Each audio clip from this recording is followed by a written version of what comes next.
encountered that Catherine was indeed revealing great truths, Carol felt and shared my apprehensions and my joys.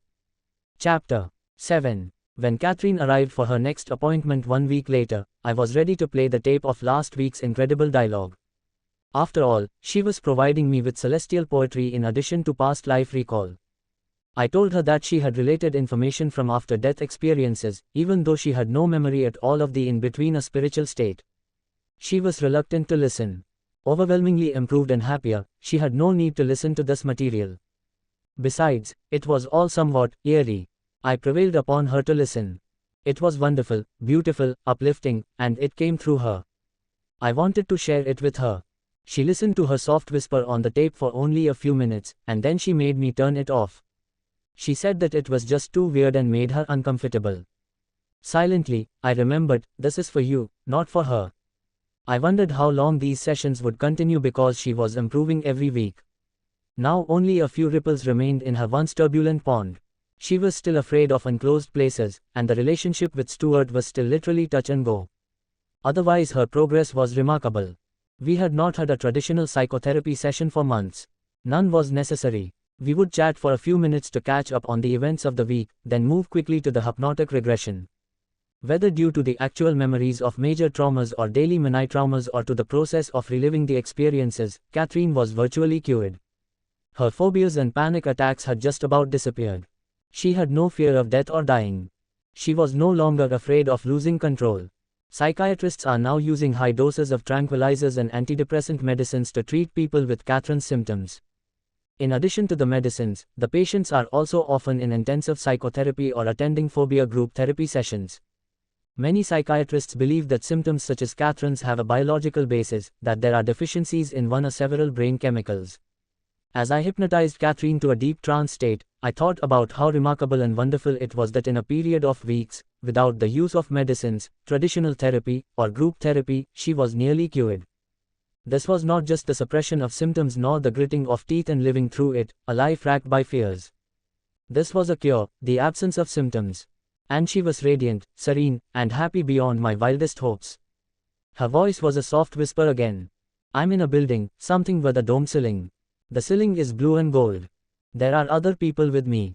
They're dressed in some type of robe, very old and dirty. I don't know how we got there. There are many figures in the room. There are also some pieces standing on some stone structure. There's a large gold figure at one end of the room. He appears. He's very large, with wings. He's very evil. It's very hot in the room, very hot. It's hot because there are no openings into the room. We have to stay away from the village. There's something wrong with us. Are you sick? Yes, we are all sick. I don't know what it is we have, but our skin dies. It becomes very black. I feel very cold. The air is very dry, very stale. We cannot return to the village. We must stay out. Some of the faces are deformed. This disease sounded terrible, like leprosy.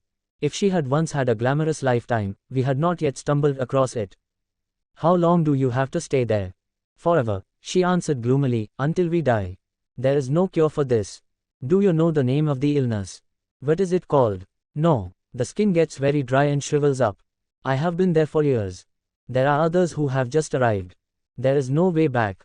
We have been cast out, to die. She suffered a wretched existence, living in a cave.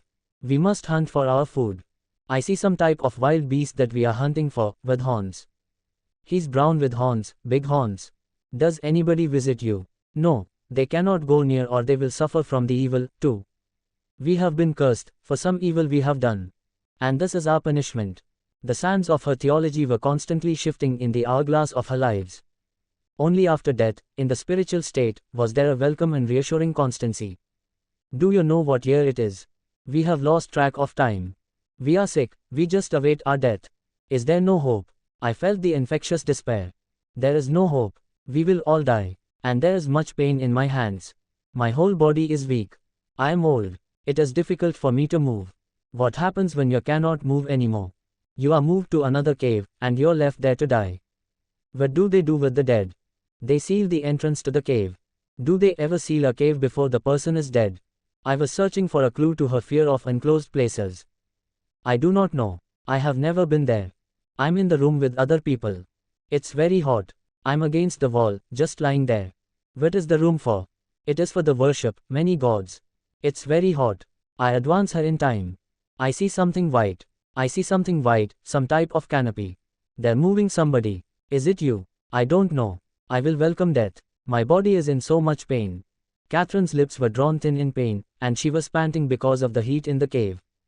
I took her to the day of her death. She was still panting. Is it hard to breathe?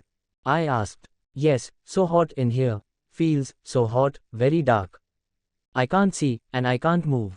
She was dying, paralyzed and alone, in the hot, dark cave.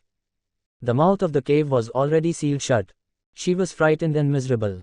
Her breathing grew more rapid and irregular, and she mercifully died, ending this anguished life. I feel very light, like I'm floating. It's very bright here. It's wonderful. Are you in pain? No. She paused, and I awaited the masters. Instead, she was whisked away. I'm falling very fast. I'm going back to her body. She seemed as surprised as I was. I see buildings with round columns. There are many buildings. We are outside. There are trees, olive trees, around. It's very beautiful. We are watching something. People have on very funny masks, these cover their faces. It is some festivities. They're dressed in long robes, and they have masks that cover their faces. They pretend to be what they're not. They are on a platform, above where we sit. Are you watching a play? Yes. What do you look like? Look at yourself. I have brown hair. My hair is in a braid. She paused. Her description of herself in the presence of olive trees reminded me of Catherine's Greek-like lifetime 1500 years before Christ, when I was her teacher, Diogenes. I decided to investigate. Do you know the date? No. Are there people with you that you know? Yes, my husband is sitting next to me. I do not know him, in her present lifetime. Do you have children? I am with child now. Her choice of words was interesting, somehow ancient and not at all like Catherine's conscious style. Is your father there? I do not see him. You are there somewhere, but not with me. So I was right.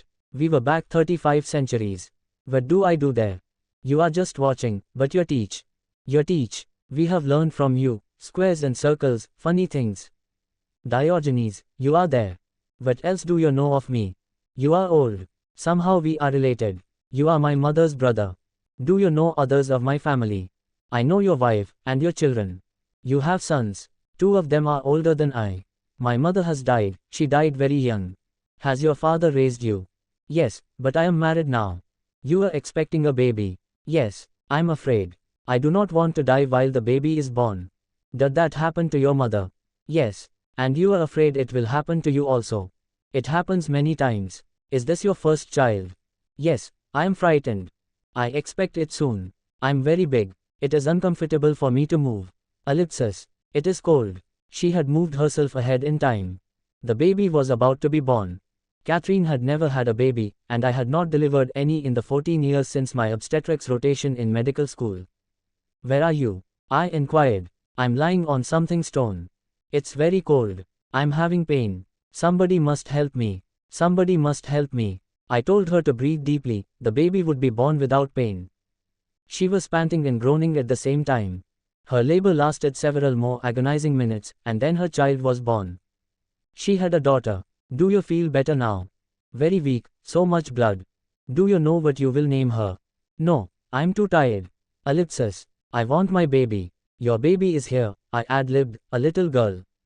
Yes, my husband is pleased. She was exhausted. I instructed her to take a short nap and to awaken refreshed. After a minute or two, I awakened her from the nap. Do you feel better now? Yes. Ellipsis. I see animals. They are carrying something on their backs. They have baskets on them. There are many things in the baskets, food, some red fruits. Is it a pretty land?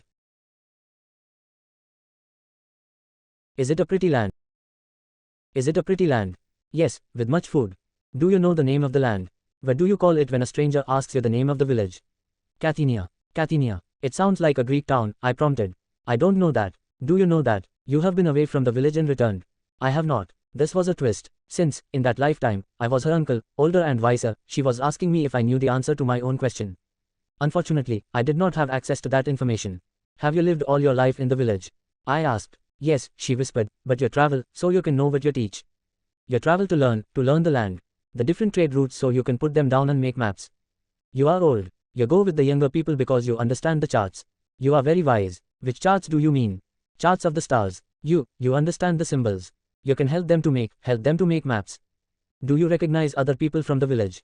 I do not know them, but I know you. Alright. How is our relationship? Very good. You are very kind. I like to just sit next to you, it's very comforting. You have helped us. You have helped my sisters. There comes a time, though, when I must leave you, for I am old. No, she was not ready to deal with my death. I see some bread, flat bread, very flat and thin. Are people eating the bread? Yes, my father and my husband and I. And other people in the village. What is the occasion? It is some festival. Is your father there? Yes. Is your baby there? Yes, but she's not with me. She's with my sister. Look closely at your sister, I suggested, looking for that recognition of a significant person in Catherine's current life. Yes, I do not know her. Do you recognize your father? Yes, Edward. There are figs and olives, and red fruit. There is flat bread. And they have killed some sheep. They are roasting the sheep. There was a long pause. I see something white. She had again progressed herself in time. It's a square box. It's where they put people when they die.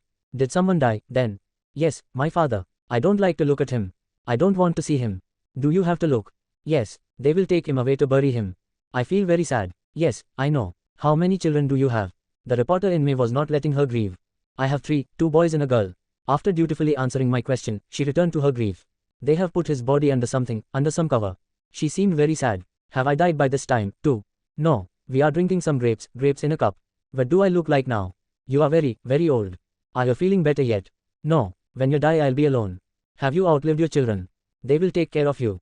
But you know so much. She sounded like a little girl. You will get by. You know a lot, too. You'll be safe. I reassured her, and she appeared to be resting peacefully.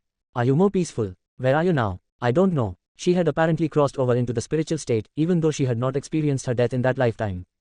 This week we had gone through 2 lifetimes in considerable detail.